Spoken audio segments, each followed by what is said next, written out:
आप भी यहीं से हैं? मैं भी यहीं से। आप किस में हैं, क्या कोर्स? मेरा फार्मेसी है, डी फार्मा। हमारा जो कोर्स है डी फार्मा 2 साल का होता है, 6 वो ट्रेनिंग होती है, उसको उन्होंने 4 साल का बना दिया है। अभी तक वो क्लियर नहीं हो पा रहा है, ये बार बार रिजल्ट में गड़बड़ कर रहे हैं। कभी नंबर बढ़ा देते हैं, कभी घटा देते हैं, ऐसी इनकी दिक्कतें चल रही हैं, यहाँ से परेशान कर रहे हैं। तो ये तो हो गया आप लोगों की बात, बाकी सब ठीक है? बाकी सब ठीक है। लेट वो तो है ही। चलता है हमारा 2 दिन की बोल दिया जाता है, लेकिन उस काम को 1 दिन का काम होता है, लेकिन उसे महीनों लग जाते हैं।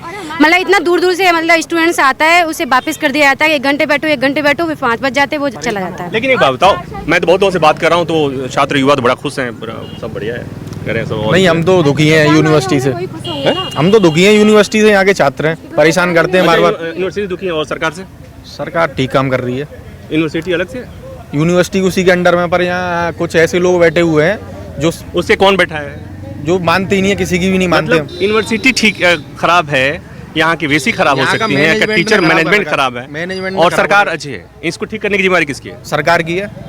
तो सरकार तो ठीक है, सरकार कोशिश कर रही है, पर जो अंदर अच्छा, वो लोग कोशिश कर रही है बस। देखा है हमने, कोशिश देखा है उसका। सरकार कोशिश सरकार अगर कोशिश कर रही होती तो यहाँ जितनी छात्राएं मेरी बहनें खड़ी हैं ना, डिग्री लेने के लिए, मार्कशीट लेने के लिए और रिजल्ट को सही कराने के लिए, ये आज यहाँ खड़ी नहीं होती। यहाँ इतना भ्रष्टाचार हो गया, 100 रुपये में 200 रुपये में डुप्लीकेट मार्कशीटें बनाने के डुप्लीकेट मार्कशीट और फर्जी मार्कशीट बना करके ये लोग कर्मचारी और अधिकारी लोग दे रहे हैं, और कोई जाँच नहीं हो रही है। ये मेरी बहनें कोई मथुरा से आ रही है, कोई फिरोजाबाद से आ रही है, कोई धौलपुर से आ रही है, और यहाँ ये विश्वविद्यालय मंदिर नहीं, शिक्षा का मंदिर नहीं बना दिया, इसे RTO का दलाली अड्डा बना दिया गया है। 200 रुपये में 500 रुपये में मार्कशीट देने का काम कर रहे हैं। सरकार बहुत बेकार सरकार है, इस सरकार को उखाड़ के फेंकना पड़ेगा। अगर ऐसे नहीं फेंका तो ये सरकार जो है बच्चों का भविष्य बर्बाद करने का काम कर रही है। बिल्कुल। कुछ आप किस में, किस कोर्स में हैं? BDS BDS हो? ये सर बहुत मेहनत से पढ़ते हैं सर, लिखते हैं कॉपी, मेरे पास प्रूफ है, कॉपी चेक नहीं हो रही है सर। 9 नंबर दे रखे, देखो अच्छे से लिख रखा है, 0 नंबर दे रखे सर, 0 मार्क्स दे रखे सर कॉपी पे। बहुत तो मेहनत आपने से रीचेकिंग के लिए बोला? रीचेकिंग का ऑप्शन बंद कर दिया, उसके लिए है कि सर हमारा रीचेकिंग का कर दो, लेकिन कह रहे हैं कि दोबारा पेपर करो, दोबारा। अच्छा बताओ, तो फिर ये जो यूनिवर्सिटी में ये जो गड़बड़ी है किसकी कमी मानते हैं आप? ये सर मैं इन लोगों की है सर, मैनेजमेंट। Yes sir. अच्छा, मैनेजमेंट अच्छा काम नहीं करता है, वो किसकी कमी होती है? सर सरकार की, सर सरकार की कह सकते हैं, गवर्नमेंट ध्यान नहीं दे रही है, कह सकता हूँ मैं। चुनावी चर्चा में इन मुद्दों पर कोई बात नहीं करता। और भी मुद्दे हैं, जैसे मुद्दे हैं। सरकार शिक्षा पे ध्यान ही नहीं दे रही। सरकार तो 5 किलो अनाज दे के सोच रही है हमने भीख दे दी, जबकि शिक्षा का दान सबसे बड़ा दान है, और शिक्षा पे सरकार बिल्कुल भी नहीं ध्यान दे रही। केवल उनका काम है कि पंगु बना दो, उनको भीख में 5 किलो आटा दे दो, अनाज दे दो, वही सब कुछ है। जबकि मेरा अपना मानना है शिक्षा ही सबसे बड़ा समाज सेवा है, उससे बड़ी कोई सेवा नहीं है। शिक्षा से बढ़ के एक नहीं कई पीढ़ियां सुधरती हैं, और शिक्षा को बाबा साहब ने आगे बढ़ाया। हम भी उसी को कहते हैं कि शिक्षा आज के बढ़ाए सबसे बड़ा दान है, न किसी को भीख दो रोटी दो, केवल शिक्षा दान।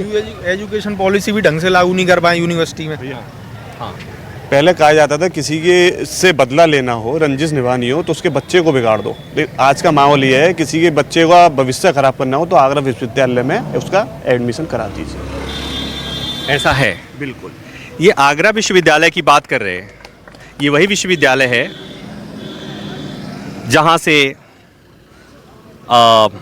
चौधरी चरण सिंह ने पढ़ाई करी, अटल बिहारी वाजपेयी जी ने पढ़ाई करी, आदित्य डोभाल भी यहीं से है, और भी कई, मुलायम सिंह यादव का भी नाम यहाँ जुड़ा हुआ। तो इस तरह से इसकी विरासत है, शैक्षिक विरासत भी है, सियासी विरासत भी है।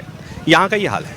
तो जब चुनाव के समय जब बातें होती तो बातें शिक्षा पे नहीं होती, बातें उन पर होती हैं जिससे हमारे देश के युवाओं को फिलहाल कोई बहुत लेना देना नहीं है, उनकी अपनी समस्या है।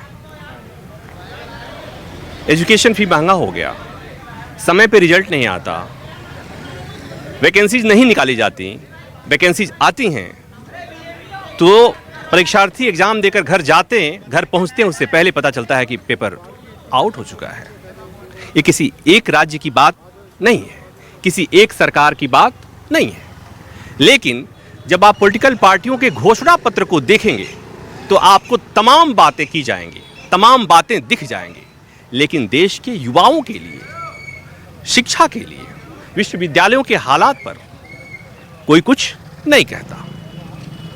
क्योंकि ये वो बातें हैं जिन बातों से वोट की फसल नहीं कटती। तो छात्र संघ के आज के अंक में बस इतना ही, और मुझे और अभय सिंह को इजाजत दीजिए। छात्र संघ के किसी और अंक में, अगले अंक में हम किसी और विश्वविद्यालय के छात्रों से बात करेंगे और वहां से समझेंगे, जानेंगे कि उनके मुद्दे क्या हैं। नमस्कार। Co-powered by